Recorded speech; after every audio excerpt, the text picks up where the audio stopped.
নিজের ছোট্ট সংসারে টাকা জমিয়ে পছন্দের জিনিস কিনতে পারার মধ্যে যে আনন্দ, আমার কাছে তো মনে হয় এই আনন্দ কোথাও পাওয়া যাবে না। সো হ্যালো এভরিওয়ান, আসসালামু আলাইকুম। আশা করি তোমরা সবাই অনেক ভালো আছো। আলহামদুলিল্লাহ, আমিও অনেক ভালো আছি। আমাদের কার ঈদ কেমন কেটেছে কমেন্টে কিন্তু জানাতে পারো। আলহামদুলিল্লাহ, আমার ঈদ অনেক ভালো কেটেছে। যদিও আমরা এবার পরিবার ছাড়া ছিলাম, তারপরও সবকিছু মিলিয়ে আলহামদুলিল্লাহ। তোমাদের সাথে শেয়ার করেছিলাম যে আমরা একটা ডাইনিং টেবিল অর্ডার করেছি রিগাল থেকে, আর সেটা কিন্তু 20টা রমজান পার হয়ে যাওয়ার পর আমাদেরকে ডেলিভারি করে। তবে যেদিন আমাদেরকে প্রোডাক্ট ডেলিভারি করে সেদিন কিন্তু সেটিং করেনি, তার 2 দিন পরে তাদের অফিস থেকে লোক পাঠায় যে সেটিং করার জন্য। সেটিং করার জন্য যখন প্যাকেট খোলা হলো, তখন আমরা দেখলাম যে আমরা যেই ডাইনিং টেবিলটা অর্ডার করেছিলাম সেটা আমাদেরকে না দিয়ে অন্য একটা ডাইনিং টেবিল দেয়। এর অফিসে জানানোর পর তারা আমাদেরকে জানায় যে আপনাদেরকে এক্সচেঞ্জ করে দেওয়া হবে। এই কারণে কিন্তু সেদিন আমরা সেই ডাইনিং টেবিলটা আর সেটিং করিনি। এখন ভিডিওতে যেই ডাইনিং টেবিলটা দেখতে পাচ্ছ, এটাই মূলত আমরা অর্ডার করেছিলাম, আর এটা আমাদেরকে ডেলিভারি করে ঈদের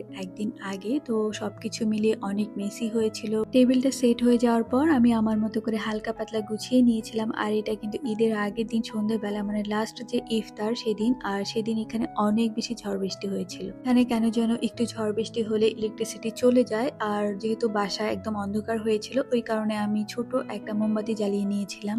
এটা কিন্তু ঈদের দিন আমি আমার টেবিলটাকে খুব সুন্দর করে সাজিয়ে নিয়েছিলাম। আর সন্ধ্যাবেলা যেহেতু আমার বাসায় গেস্ট আসার কথা ছিল, সেই কারণে দেখা যায় আমি এখানে বেশ কিছু রান্নাও করে নিয়েছি। এবারে ঈদের দিনটা আমার একটু ব্যস্ততার মধ্যে কেটেছে, তারপরে সবকিছু মিলিয়ে ভালোই কেটেছে বলা যায়। আর আজকের ভিডিও কিন্তু এই পর্যন্ত। দেখা হচ্ছে অন্য একটা ভিডিওতে, সেই পর্যন্ত সবাই ভালো থেকো।